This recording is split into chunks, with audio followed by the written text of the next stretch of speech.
तो 77वां गणतंत्र दिवस पूरे उत्साह और गरिमा के साथ आज देश मना रहा है। सीएम डॉक्टर मोहन यादव अपने गृह नगर उज्जैन में हैं, तो जहां वो कार्तिक मेला ग्राउंड पर आयोजित समारोह में शामिल होंगे। ये पहला अवसर है जब मुख्यमंत्री शिप्रा तट पर ध्वज फहराएंगे।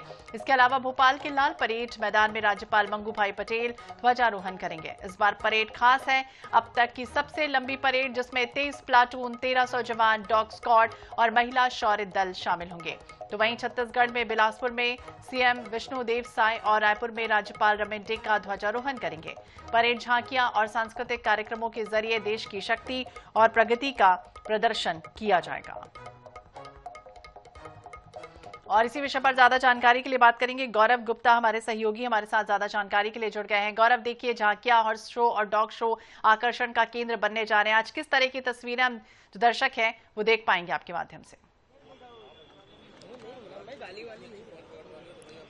देखिए, बिल्कुल, क्योंकि गणतंत्र दिवस है और 77वां गणतंत्र दिवस है और मध्य प्रदेश का जो सबसे बड़ा कार्यक्रम है वो राजधानी भोपाल के लाल परेड ग्राउंड में होता है और बस 9 बजे से ये कार्यक्रम शुरू हो जाएगा। 9 बजे राज्यपाल यहाँ पहुंचेंगे और उसके बाद झंडा वंदन के बाद जो परेड है वो यहाँ पे शुरू होगी। सबसे खास बात इस बार ये है कि करीब 23 प्लेटून जो है वो इस बार परेड में शामिल होंगे। 1300 जवान यहाँ पर परेड करते हुए नजर आएंगे और मैं तस्वीरें आपको दिखाना चाहूंगा कि लाल परेड ग्राउंड की इस वक्त की तस्वीरें किस तरह की है। देखिए, जो मंत्री हैं, जो भोपाल से विधायक भी है कृष्णा गौर, वो यहाँ पर पहुंच चुकी हैं और धीरे धीरे जो भोपाल के गणमान्य लोग हैं उनका आना शुरू हो चुका है और उसके बाद 9 बजे राज्यपाल मंगू भाई पटेल यहाँ पहुंचेंगे और उसके बाद जो कार्यक्रम है वो शुरू होगा।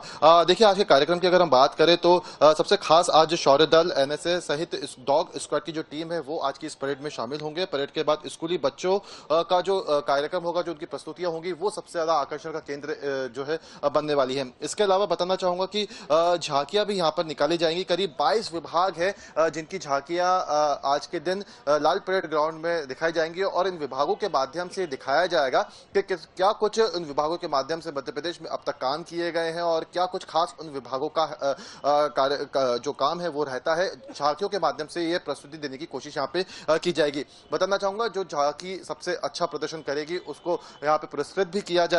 इसके अलावा अगर हम बात करें इस पूरी परेड की तो 23 जो प्लाटून है वो यहाँ पर परेड करेंगे, जिसमें 10 साल में पहली बार अब ऐसा हो रहा है कि जिसमें एनएसएस की जो प्लाटून है वो भी इस बार परेड में शामिल होगा। इसके अलावा स्क्वाड टीम यहाँ पर रहेगी और परेड में अगर कुल हम जवानों की बात करें तो 1300 जवान आज की परेड में शामिल रहेंगे। इसके अलावा एक भारत श्रेष्ठ भारत थीम पर जो गीत है उस पर आज जो है प्रस्तुति दी जाएगी, क्योंकि देखिए एक भारत श्रेष्ठ भारत की जो थीम है इस बार की रखी गई है और इसी के आधार पर यहाँ पे स्कूली बच्चे अपनी प्रस्तुति भी देंगे। इसके अलावा मध्य प्रदेश क्योंकि एक जनजातीय राज्य के तौर पर जाना जाता है, तो यहाँ के आदिवासी, यहाँ के जनजातियों के कल्चर को, उनकी संस्कृति को भी आज के इस कार्यक्रम के माध्यम से पूरे प्रदेश में प्रस्तुत करने की यहाँ पे या उनकी प्रदर्शित करने की कोशिश जो है वो आज के दिन यहाँ पर रहेगी। इसके अलावा अगर हम पूरी परेड की बात करें तो जास्कर पौनी, बैक्टीरिया ओट और रैप्टर्स और आर्मी डॉग्स जो हैं वो आज के इस पूरी परेड में आकर्षण का केंद्र बनने वाले हैं।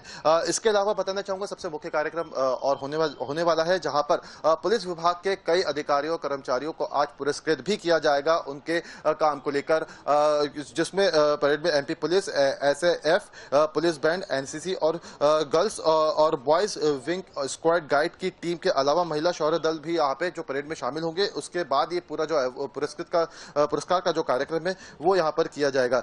देखिए, राज्य स्तरीय कार्यक्रम भोपाल के राजधानी के लाल परेड ग्राउंड में होने जा रहा है और तैयारियां जो है वो लगभग पूरी हो चुकी हैं। 9 बजे राज्यपाल यहाँ पर पहुंच जाएंगे और उसके बाद जो कार्यक्रम है वो यहाँ पे शुरू हो जाएगा। हर्ष फायर का भी यहाँ पे कार्यक्रम होता है। गृह विभाग की झांकी में हाल ही में जो डायल 112 शुरू की गई है वो आज की परेड में भी खास तौर पर यहाँ पे प्रदर्शित की जाएगी। उसकी झांकी यहाँ पे खास तौर पर प्रदर्शित की जाएगी। और सबसे बड़ी बात मैं बताना चाहूंगा, क्योंकि एक टारगेट जो भारत सरकार ने भी तय किया हुआ है कि 2047 तक पूरे देश को आत्मनिर्भर बनाना है और मध्य प्रदेश ने भी बिल्कुल। तो 26 जनवरी 2026 गणतंत्र दिवस का मुख्य समारोह लाल परेड मैदान में कुछ ही मिनट बाद यानी कि 9 बजे आयोजित होगा। कार्यक्रम की तैयारियां पूरी तरह से हो चुकी हैं। गौरव हमें बता रहे हैं कि इस वर्ष की जो थीम है वो किस तरह की रहने वाली है। नजर बनाए रखिएगा। बहुत बहुत शुक्रिया गौरव, तमाम जानकारी के लिए, बातचीत करने के लिए।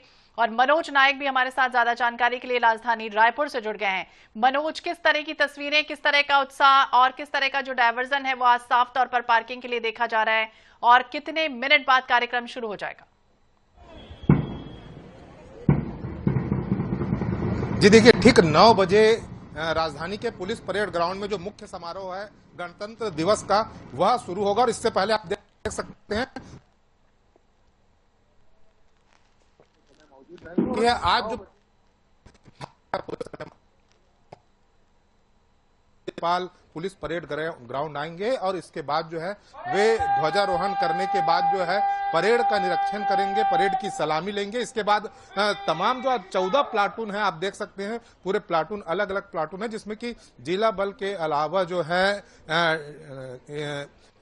सीआरपीएफ का बल है, आईटीबीपी का बल है, सीआईएसएफ का बल है, एनसीसी के कैडेट हैं। ये तमाम जो बल है वे जो है मार्च पास्ट करेंगे। इसके अलावा जो है आज जो है हॉर्स शो होंगे, रोड शो होंगे, विभिन्न विभागों की झांकियां होगी। अलावा जो है राज्यपाल के संदेश का वाचन होगा। साथ ही साथ आपको बताना चाहूंगा कि इसके बाद जो है राज्यपाल जो है पुलिस पदक से पुलिस जवान और अधिकारियों को अलंकृत करेंगे। जो अलग अलग जवान हैं जिन्होंने खासकर जो है नक्सल मोर्चे पर जो है डटकर मुकाबला किया था, ऐसे लोगों को गैलेंट्री अवार्ड भी जो है राज्यपाल की ओर से प्रदान किया जाएगा। तो बिल्कुल 117 टुकड़ियां शामिल होने जा रही हैं, जहां भव्य प्रदर्शन दिखाई देगा। डॉग स्क्वाड का भी आज प्रदर्शन होना है। 12 सदस्यीय टीम यहां पर दिखाई देगी, यानी कि श्वान की जो क्षमता है वो किस तरह से एक्सपर्ट होते हैं, किस तरह से एक्टिव होते हैं, वो तमाम जो तस्वीरें हैं हमारे दर्शकों को हम आपके माध्यम से देखेंगे। नजर बनाए रखिएगा। बहुत बहुत शुक्रिया मनोज, तमाम जानकारी के लिए और बातचीत करने के लिए।